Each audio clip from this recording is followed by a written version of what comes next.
విశాఖ వైఎస్ఆర్సీపీ కార్యాలయంలో మాజీ మంత్రి గుడివాడ అమర్నాథ్ మాట్లాడుతున్నారు. ఇప్పుడు లైవ్ చూద్దాం. నిర్మాణానికి సంబంధించి కానీ ఇటువంటి కొన్ని ప్రధానమైనటువంటి హామీలు విభజన చట్టంలో పొందుపరచడం జరిగింది. అయితే మన దురదృష్టం ఏంటంటే 2014లో రాష్ట్రంలో తెలుగుదేశం పార్టీ అధికారంలోకి రావడం, రాష్ట్ర భవిష్యత్తుకి సంబంధించినటువంటి ప్రధానమైనటువంటి హామీలన్నింటినీ కూడా గాలికి వదిలేయడం, ప్రత్యేక హోదా అడగాల్సింది పోయి మాకు ప్రత్యేక ప్యాకేజ్ ఇస్తే చాలు అని చెప్పి ఆ రోజు కేంద్ర ప్రభుత్వంతో సంప్రదింపులు చేయడం, దాదాపు సంవత్సరంన్నర పాటు దీని మీద కేంద్ర ప్రభుత్వంతో జరిగినటువంటి వారి ఒప్పందాలు ఇవన్నీ కూడా రాష్ట్ర ప్రజలందరూ కూడా గమనించారు. ఈలోపు వారు కూడా ఉమ్మడి రాజధానిగా ఉన్నటువంటి హైదరాబాద్ నుంచి ఓటుకు నోటు కేసులో పారిపోయి మన రాష్ట్రానికి రావడం, ఇవన్నీ జరుగుతున్నటువంటి దరిమిల ఈ రాష్ట్రానికి సంబంధించినటువంటి ప్రధానమైనటువంటి హామీలు అన్నీ కూడా తాకట్టు పెట్టేశాడు. ప్రత్యేక హోదా కానీ, రైల్వే జోన్ కానీ, పోలవరం ప్రాజెక్టు కానీ, ఇవన్నీ తాకట్టు పెట్టినటువంటి పరిస్థితుల్లో ఆ రోజు ప్రధాన ప్రతిపక్షంగా వైఎస్ఆర్ కాంగ్రెస్ పార్టీ జగన్మోహన్ రెడ్డి గారి నాయకత్వంలో ఈ అంశాలన్నింటి మీద పోరాటాలు చేశాం. ప్రత్యేక హోదా మీద జగన్మోహన్ రెడ్డి గారు ఆ రోజు విశాఖ కేంద్రంగా రైల్వే జోన్ ఏర్పాటు అనేటువంటిది విభజన చట్టంలో పెట్టినటువంటి అంశమే కాదు. బహుశా నాకు తెలిసి తెన్నేటి విశ్వనాథం గారి టైం నుంచి దాదాపు 4-5 దశాబ్దాలుగా విశాఖపట్నం కేంద్రంగా రైల్వే జోన్ ఏర్పాటు చేయాలనేటువంటి డిమాండ్ దాదాపు 5 దశాబ్దాలుగా ఉత్తరాంధ్ర ప్రాంతంలో ఉంది. అదృష్టం దురదృష్టం 2014లో చట్టం చేయబడింది. మన దురదృష్టానికి చంద్రబాబు నాయుడు గారు ముఖ్యమంత్రి కావడం, వాటిని గాలికి వదిలేసినటువంటి పరిస్థితుల్లో రైల్వే జోన్ ఏర్పాటు మీద వైఎస్ఆర్ కాంగ్రెస్ పార్టీ ఒక పోరాటం తీసుకుంది. జగన్మోహన్ రెడ్డి గారి నాయకత్వంలో ఆ రోజు నేను ఉమ్మడి విశాఖపట్నం జిల్లా పార్టీ అధ్యక్షుడిగా విశాఖపట్నం కేంద్రంగా ఆ పోరాటాన్ని తీసుకొని దానికి సంబంధించి ఏప్రిల్ 14, 2016 అంబేద్కర్ గారి జయంతి రోజున రైల్వే జోన్ ఏర్పాటు మీద ప్రకటన కేంద్ర ప్రభుత్వం చేయాలని చెప్పి డిమాండ్ చేస్తూ ఓ పోరాటాన్ని తీసుకున్నాం. నిరాహార దీక్ష చేయాలని చెప్పి నిర్ణయం తీసుకొని 14వ తారీఖున ఆ రోజు రాష్ట్ర వ్యాప్తంగా ఉన్నటువంటి పెద్దలందరి తాలూకు సమక్షంలో పోరాటాన్ని మొదలుపెట్టాం. 4వ రోజు 5వ రోజు దీక్షని భగ్నం చేశారు.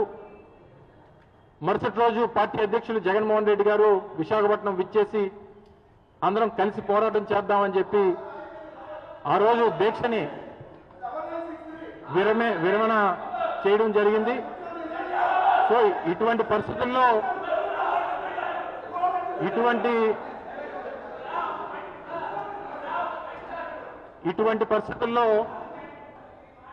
ఆ రోజు జరిగినటువంటి పోరాటం, ఆ రోజు నా మీద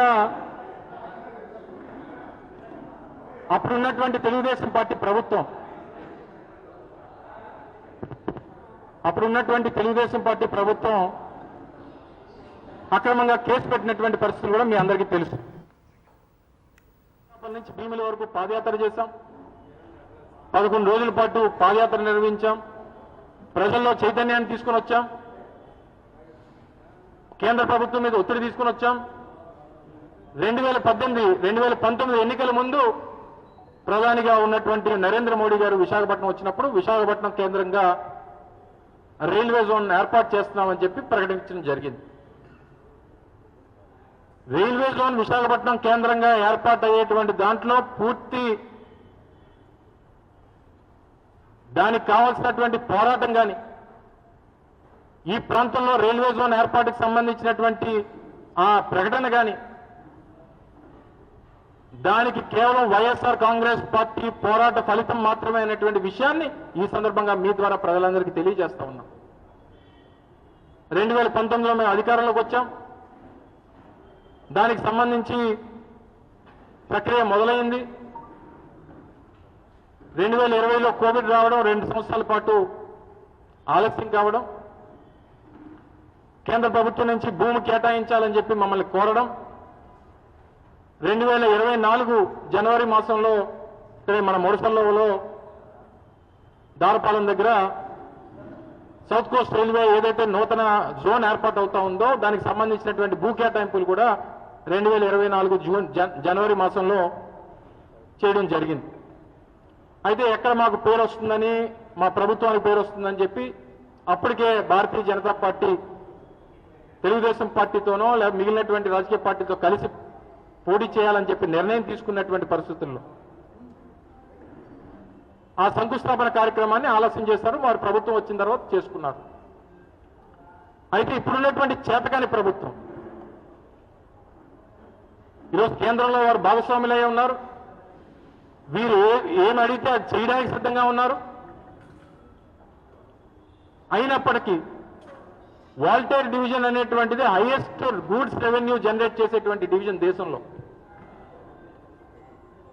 కొత్త జోన్ ఏర్పాటు అయినప్పుడు వాల్టేర్ డివిజన్ మొత్తం జోన్లో ఉండాలని చెప్పి ఏదైతే ఒక డిమాండ్ ఉందో ఆ డిమాండ్ని పక్కన పెట్టి అత్యంత విలువైనటువంటి కేకే లైన్, కొత్త వలస కిరండల్ లైన్ ఏదైతే వాల్టేర్ డివిజన్లో ఉందో అది ఇప్పుడు ఈ సౌత్ కోస్ట్ రైల్వేలోకి రాదు, వాల్టేర్ డివిజన్ పరిధిలోకి చెందదు.